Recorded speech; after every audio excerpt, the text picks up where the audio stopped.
You ever been to a Thai restaurant? Then you know what this dish is. This dish is pad kapao chicken.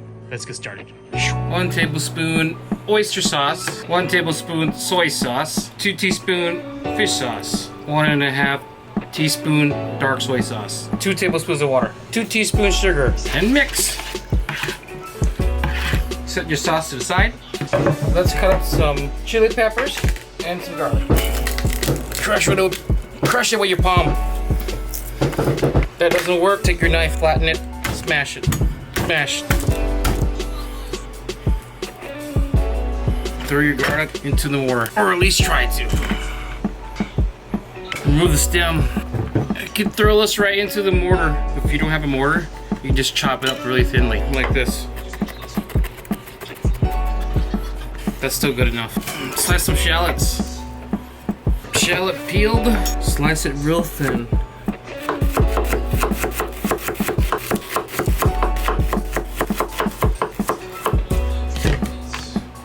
Into a bowl. Grab your Thai basil. Mine isn't very fresh. If you can find it, use holy basil. Italian basil works just as well. Just pluck the leaves off. That's about enough. I can't tell you how much you're gonna need because that's based off of preference. But if you want more, you can always add more. If you want less, just add less. But I would advise you to separate it because I'm gonna throw the shallot onto the skillet first. I don't have any green bean, but this will work just fine. This is just the tips of the bok choy leaves. And these will work just fine for crunch. I'm using chicken breast. Cut these into really small pieces. The smaller the better, they cook a lot better. You can chop it down some more if you want to, but you don't have to. If you prefer it this size, then just keep it this size.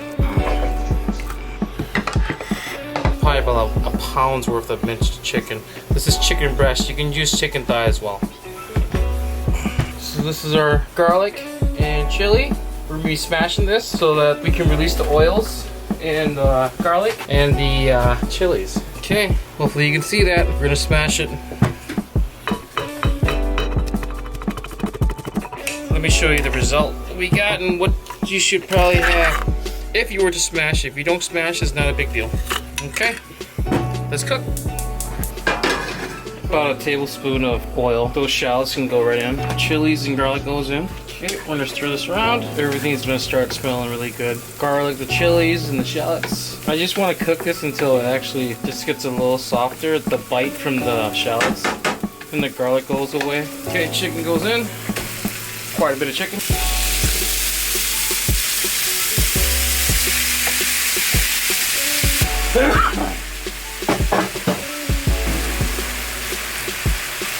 Okay, we're gonna mix it.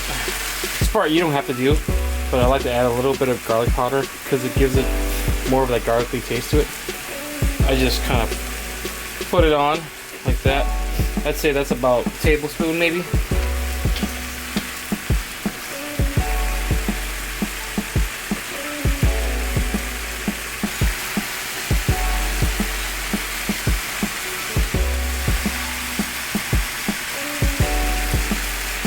Okay, I'm starting to get that nice brown color. You can go ahead and add the sauce in now. So I did double this recipe because of the amount of chicken I have in here. But you had like half of this, like half a pound, right? Then I wouldn't bother doubling it. That'd be more than enough.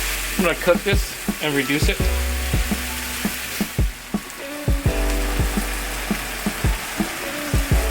Basil going in. So my DSLR stopped working on me for a second because it's overheated, so I'm filming my phone now. Hopefully you guys can still see this. Okay, looks good. That is done. Okay, we'll make the eggs next. There's oil in there, quite a bit on there. I'd say about maybe 4 to 6 tablespoons because we're literally gonna fry the egg. And it's gonna be like a sunny side up egg. This is gonna be our topping for the pad kapao.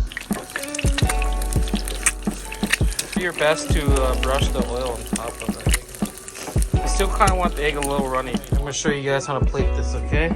Put your cucumbers down, right? That's what I do at the restaurant. Then you're gonna grab your whole rice down. Put your pad kapao. on the side. And then, to finish it off, you gotta put your egg on there. Got your egg. Like that. Yeah, that looks better. There you go. Pat Kapow Guy. Or Pat Kapow Chicken.